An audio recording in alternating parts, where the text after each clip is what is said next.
There are moments in life when being present does not mean being noticed.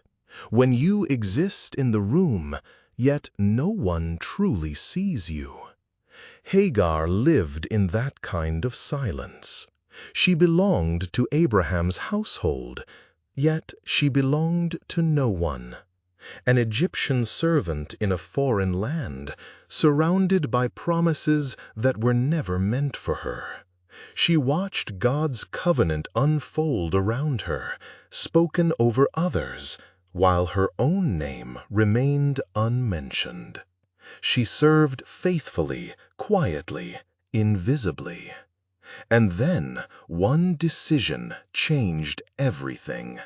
Hagar was chosen, not for love, not for honor, but for usefulness. She carried a promise that was not hers, a child conceived through obedience, not desire. When she realized she was pregnant, something in her shifted. For the first time, her body held significance. But instead of protection, she received resentment. Instead of covering, she met cruelty. And the home she once endured became unbearable. The silence grew heavier, sharper, until running away felt safer than staying unseen. Hagar did not plan her escape.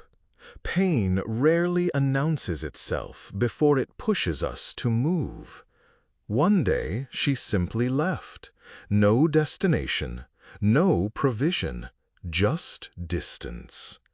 Each step away from the camp was both terrifying and relieving. Behind her were voices that diminished her. Ahead of her was a desert that offered no guarantees. Yet still she walked. Sometimes the wilderness feels kinder than people.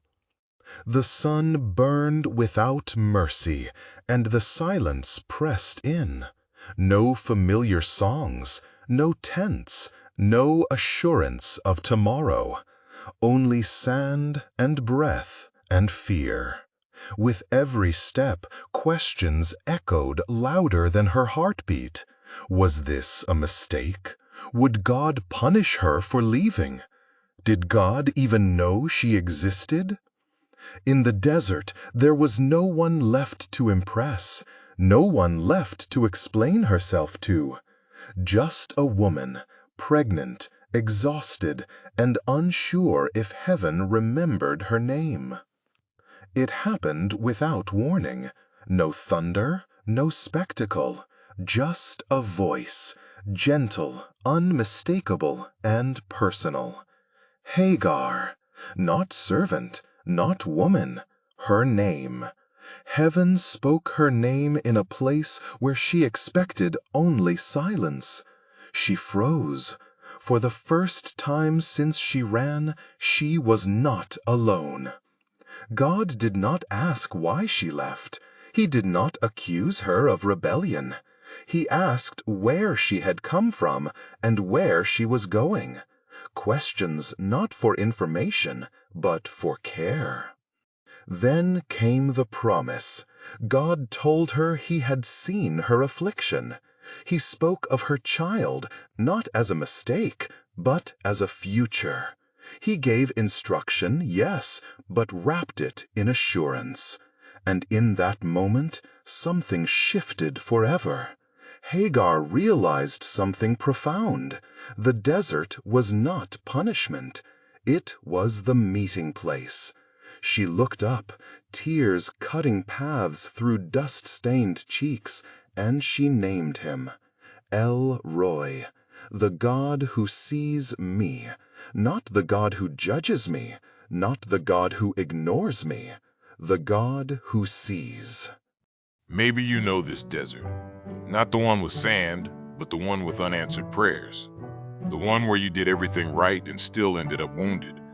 The place where you feel used, forgotten, or replaced. Like Hagar, you may have walked away from something that was breaking you, only to wonder if God followed you into the quiet. We often assume God speaks only in temples, only in certainty, only when life is orderly. But Hagar met God while running, while confused, while afraid. And maybe that's the part of the story we rarely hear, that God does not wait for us to be composed before he draws near. He does not require eloquent faith. Sometimes, all he needs is your exhaustion. The desert you're in right now may not be evidence of abandonment. It may be the very place God plans to remind you that he sees what others ignored. Hagar returned, not because her pain disappeared, but because her identity had changed. She went back knowing something she didn't know before. Her life was visible to heaven. The God of Abraham was now the God who had met her personally. Her story did not become easier overnight, but it became anchored. She had seen the one who sees her, and that knowledge stayed with her longer than fear ever could. And so this story lingers for us too, not as history, but as invitation.